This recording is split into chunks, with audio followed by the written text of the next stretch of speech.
Hello friends, आज हम देखेंगे वृषभ लग्न के लिए जो ये अगस्त 2022 का महीना कैसा रहेगा।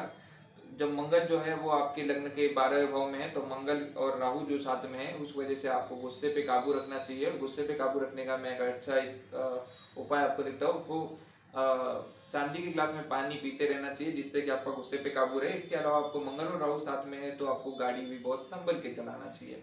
जब मंगल आपके लग्न भाव में आ जाएगा, मंगल लग्न भाव में आएगा तो थोड़ी बहुत उत्साह आप में रहेगा, आप में एनर्जी ज़्यादा रहेगी और आप एनर्जी से बहुत ज़्यादा ये रहेंगे।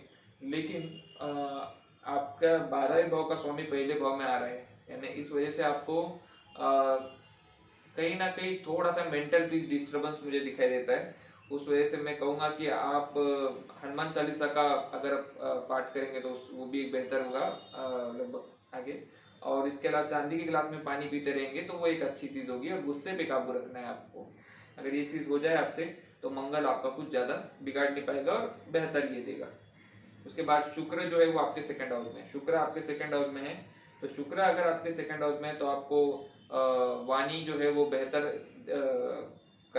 वाणी बेहतर करने में मदद करेगा। वो आपको, अगर आप थोड़ा सा मीठा बोलेंगे तो आपके काम भी बनना चालू हो जाएंगे। जब थोड़े दिन बाद जब शुक्र तृतीय हाउस में जाएगा तो आपके जो छोटे भाई बहन हैं उनसे भी आपको कुछ फायदा हो सकता है। उसके बाद जब शुक्र आपके द्वितीय हाउस में रहेगा तो कोई औरत के हेल्प के थ्रू भी आपका जो ये है तो भी आपकी मेहनत में आपको कुछ औरत के थ्रू भी आपको भाग्य में मदद मिल सकती है। और इसके अलावा अ, आपकी आपकी जो भाग्य है उसके अंदर भी कई हद तक बढ़ोतरी देखी जा सकती है। आगे बात हम करते हैं सूर्य की। तो सूर्य आपके पहले तृतीय हाउस में रहेगा तब वो आपको हिम्मत देगा। आप जो जो चीज़ राइट है उसके लिए आप फाइट करना पसंद करेंगे 17 अगस्त तक।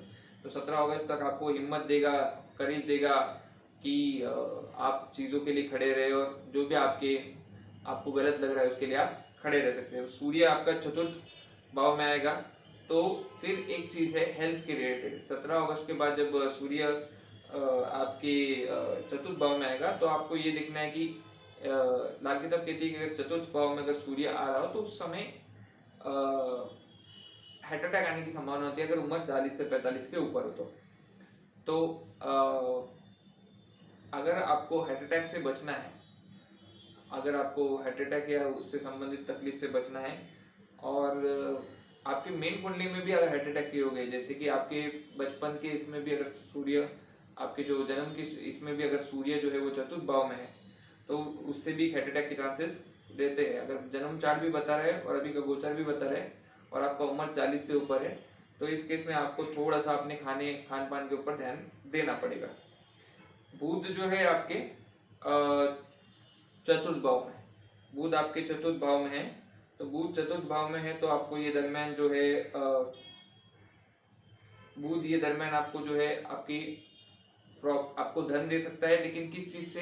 Cell and buy of properties. तो बाय सेल ऑफ प्रॉपर्टी से आपको कुछ धन आ सकता है। जैसे कि आपके पास कोई पुरानी जमीन थी या जो भी जमीन थी वो आपने बेची और वहां से पैसा आने की कुछ संभावना बनती है। अगर जमीन वगैरह हो या गाड़ी हो, इसको बेच के कुछ पैसे आने की संभावना बनती है।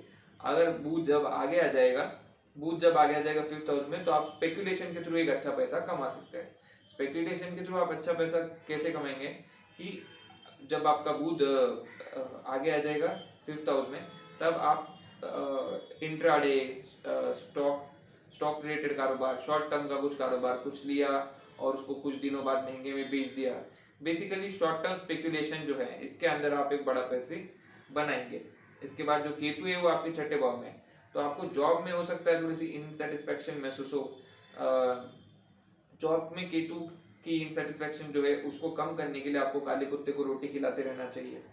जहाँ तक बात है शनि शनि की, और आपको जॉब में एक्सपेक्टेशन कम रखनी चाहिए और आपकी जो ड्यूटी है वो ज़्यादा निभानी चाहिए। जहाँ तक बात है शनि की, तो शनि आपके 9th हाउस में है तो आपको भाग्य की मदद तब मिलेगी जब आपके सामने कुछ चीज़ें एक्सपोज होगी। और आपको भाग्य की मदद तब मिलेगी जब आप उस चीज़ों को ठीक, जो चीज़ें आपके सामने एक्सपोज हुई है कि ये गड़बड़ी है, आपको उन चीज़ों को, उन गड़बड़ियों को ठीक करना पड़ेगा। उसके बाद आपको भाग्य की मदद मिलेगी और आपको भाग्य की मदद फिर आने वाली पूरे 6 महीने बहुत अच्छी तरह से मिलती रहेगी, अगर आप उन गलतियों को जो आपके सामने एक्सपोज हो रही है उसे ठीक करने की कोशिश करें तो। फिर गुरु जो है आपके 11वें भाव में रहेगा, गुरु आपकी 11वें भाव में रहेगा, तो उसका गुरु 11वें भाव में रहेगा तो आपको वो लाभ देते रहेगा, लेकिन वो भी तब जब आप आपकी जो नॉलेज है या आपकी उस पर्टिकुलर चीज़ में जो आपको नहीं पता है वो आप थोड़ा सा समझ ले और क्या गलतियां है उनको सीख ले, उसके अलावा कुछ एडिशनल नॉलेज एडिशनल स्किल अपने अंदर डाले, तो उससे आपको थोड़ा 11वें भाव का गुरु जो है वो फायदा देके जाएगा। अब गुरु जो है आपके 5th हाउस में दिख रहा है, तो गुरु 5th हाउस में दिख रहा है तो बच्चों के लिए वो अच्छा हो गया।